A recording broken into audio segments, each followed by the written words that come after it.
I'm Lizzie Harrison for Card Player TV, and you may recognize the man to my left, David Singer. He's been here before. He just won the championship on Full Tilt, the Heads Up event. But more recently than that, he won his first World Series of Poker Bracelet Pot Limit Hold'em tournament. Congratulations, David. Thank you. That was quite the intro, right? It was. I almost brought it with me today, too. I wish I brought it with me, the bracelet. The bracelet? So what was it like to just win your first bracelet? I mean, you've had so much success, but the bracelet's something special. Yeah, it was pretty awesome. Everybody wants to win a World Series tournament. You know, it's kind of like being in the sports world when you win the Stanley Cup or a Super Bowl or something like that. I mean, the best players win, like, they've got 10 or 11 bracelets, and it's sort of the same thing in sports. Great players around for a long time might get really lucky. The all-time greats might win 10 World Series or something like that. Absolutely. Before we get into the details of the tournament, I want to congratulate you on the birth of your second son. He was born right after you won your bracelet, right? Yeah, that made it really exciting. Put things in perspective. Obviously, it's much more important than a bracelet. Yeah, 3 hours afterwards, my fiancée went into labor, and the next day he was born. So it was a pretty cool couple of days there. Definitely. Well, I heard you said that if you were playing heads up for the bracelet and she went into labor, you would have gotten up. Is that true? That is true, yeah. You would have walked away from the table. For sure. Nolan Dalla, the media supervisor or whatever for the World Series, when he heard that, before we started playing, he said he was rooting for me to get the chip lead.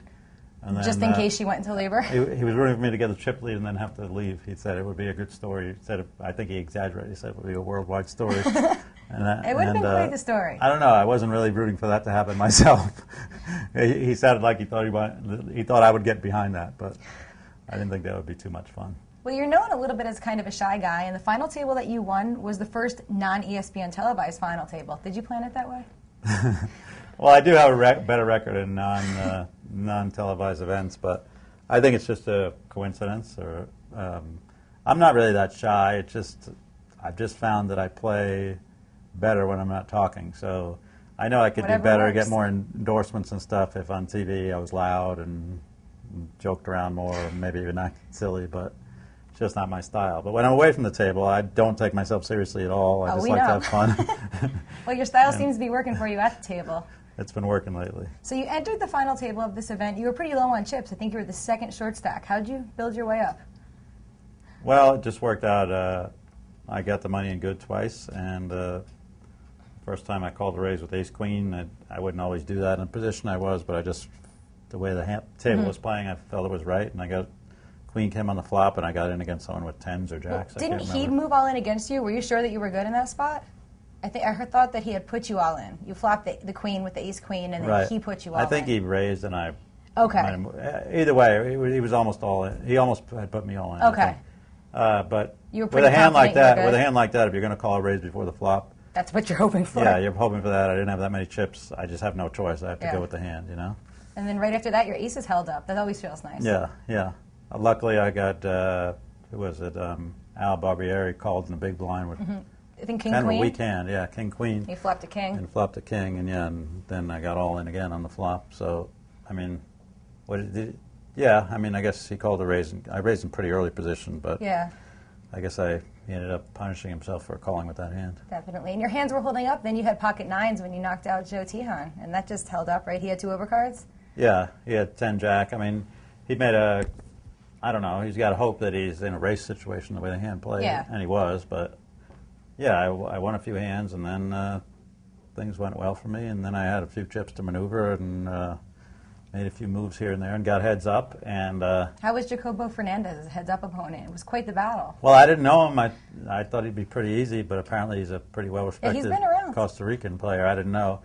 I'd seen him play just the final table. I don't think I'd played with him even before that. And he went deep in the LAPC, I think, last year. Oh, did he? Yeah. I thought he'd be pretty easy. You know, I have a lot of faith in my no-limit game, just coming off winning that full tilt tournament. Definitely. And I won another heads-up tournament, and but he wasn't easy. I couldn't find any tells on him, really. I thought I had a tell or two on him, and then it turned out it wasn't right. And he was very tough. It took me a long time to beat him.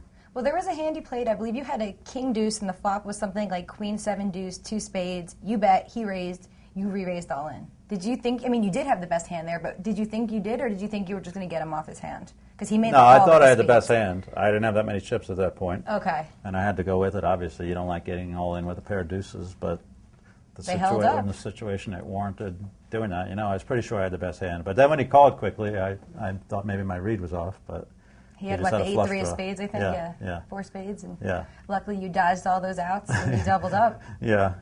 So what are the main differences between pot limit and no limit? Everyone plays no limit these days. What are the subtleties? Well, I wouldn't say I'm a pot limit expert, you know. Well, I'd rather play no limit. I would rather play no limit. The thing I don't like about pot limit is when you're out, say you're playing heads up out of position, your opponent limps.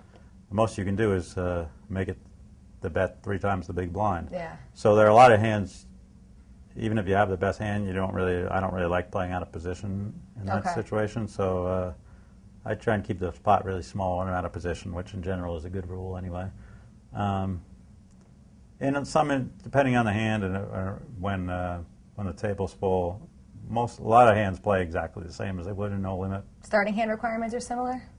For me, they are. I'm not sure how everybody else plays it, but mostly, yeah, same kind of starting hands. What about the fact that there's no antes? How does that come into play? Well, especially obviously if you're short stacked, you have more time. You know, that makes a big difference. I consider playing a short stack a strong part of my game. So how do you play a short stack in pot limit? You can just you can have a lot more patience. Yeah, I think a lot of people make a mistake in no limit of not being patient enough. Really? In general, I mean, I'm just talking generalities, I understand. But yeah, in pot limit, obviously you can wait a lot longer and try and see what's going on, and see who's maybe raising light you want to get in against, and you don't have to panic as much for sure. Definitely. So how do you judge your bet size in pot limit? Like, are you always looking to bet the pot if you have a strong hand, or how do you decide how much to bet? There are a lot of people who do always bet the pot, but I'm not doing that. I'm kind of playing it like I would play no limit. Most of the hands, say in a full table, I'm betting about what I would bet in no limit, and I'm not worried about betting the pot unless maybe I'm out of position and I don't want to play a certain hand. Yeah, so I'm not thinking like that. And I mean, it's obviously good to watch and see who does always bet the pot and who's uncomfortable playing pot limit. But did you notice that some of the players in the tournament were uncomfortable? They weren't really in their element? Yeah, a few of the players. I mean, I kind of like it when people are betting the pot when I think maybe their hand doesn't warrant it. And if someone's always betting the pot, I think maybe I could take advantage of it in certain situations. You know, they're over betting. Like in no limit, if someone was always betting the pot, in a lot of instances they're over betting. True. Like if someone raises 3.5 times the big blind in no limit, there are certain situations where I think it's a mistake. They're putting in too much money without such a strong hand. So, I mean, all those things you can sort of take advantage of in certain situations. Well, let's talk about the last hand where you won your bracelet. You had a queen 4, Jacobo had a 7-3, and I'll let you tell it. I won the hand for sure. You won the hand for sure. You flopped an open-ended straight draw, and he turned 2 pair. Yeah, I think I did a good job. I had raised before the flop.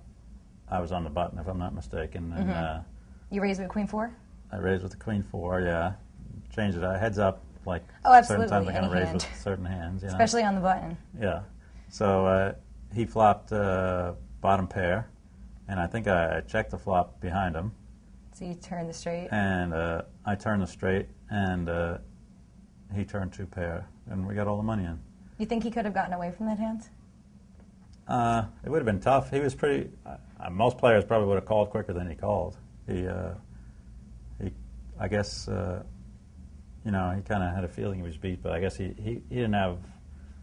He'd put in a fair amount of chips before I raised, and I guess he thought he might still be good also. By that point, you've been playing heads up for almost 3 hours, right? Must have been getting tired. Yeah, for a long time. He must have been getting tired? Well, both of you must have been getting tired. I don't know. I mean, I hope never to get tired in a situation like that. You must have been nervous the baby was coming. No, I wasn't nervous about the baby coming. Once I'm playing, I'm not thinking about that. I'm pretty good at blocking that sort of thing Was she there watching? Yeah, she was there watching the whole time, yeah. That's awesome. She went into labor about 3 hours afterwards. Well, congratulations on your first bracelet and your 18th cash at the World Series of Poker. Thank you. Lizzie Harrison with David Singer for Card Player TV.